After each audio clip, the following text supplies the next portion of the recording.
Hi, it's fantastic to be here and to feel the energy of people who are keen to explore some of the things that we've been trying, learning, failing, learning over the last 18 months. So Wellbeing Teams are less than 18 months old. We were registered with CQC in October 2017. There are 17 teams now from Wigan, in Oxfordshire, in Cheshire and down in Thurrock. And we're supporting 3 more to grow and develop at the moment, so we're just starting to recruit.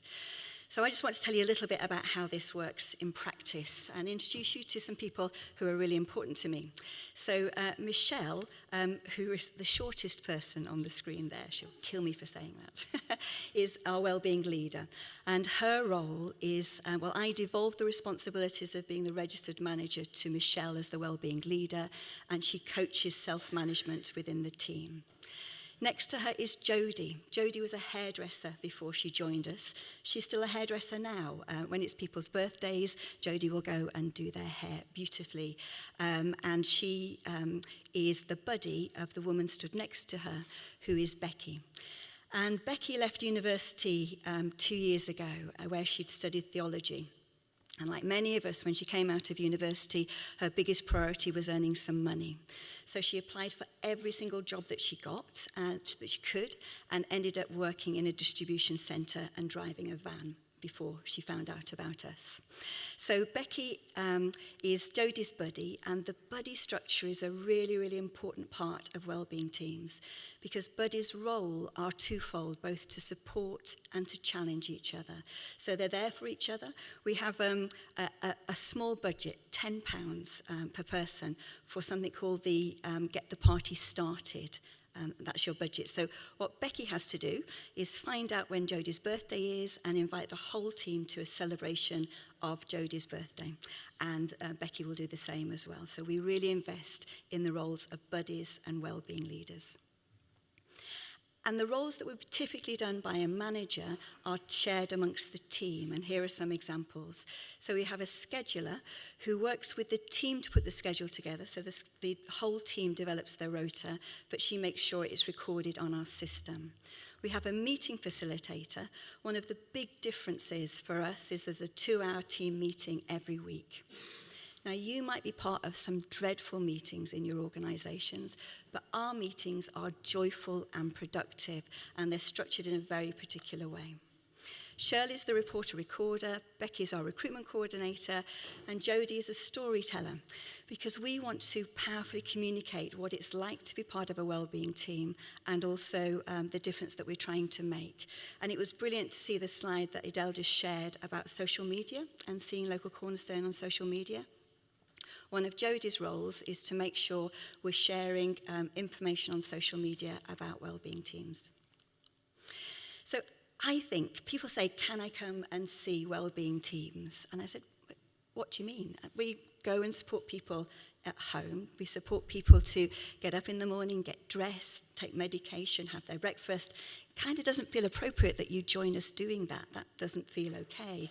But where you can really see self-management happening is in our team meetings and on Slack. So we're a paperless organisation. We give everybody a smartphone. We give them a data allowance as well.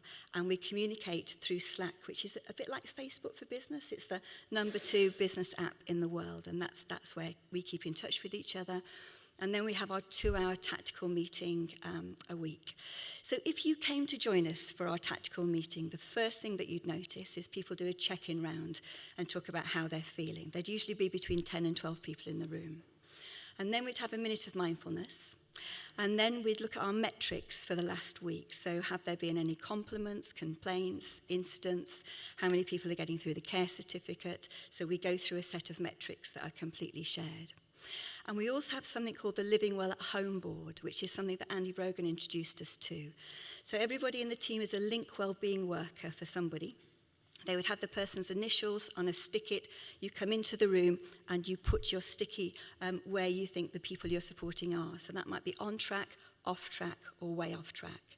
So we get an instant snapshot of how everybody's doing that we support. And if people are off track, our question is, what can we do to change that? What can our actions be? And when people are going through probation, we have the same kind of board. So you report back to the team on whether you think you are on track, off track, or way off track with your probation. So our meetings then go into a raising tensions and issues. So this is a process borrowed from holacracy if you're interested in the different styles of self-management. So half the meeting is about raising and addressing tensions, and then we finish with a closing round. Like Adele, I've been asked to share one of our biggest challenges, and for me, it's the way that home care is commissioned. We commission home care as if we were commissioning firefighters and only paying them when they're out to attend a blaze.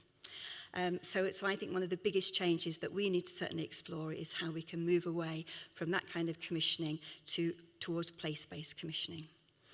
And a success, well, I think this picture captures it for me. So I saw this on Facebook 2 weeks ago, and it was shared by one of my colleagues.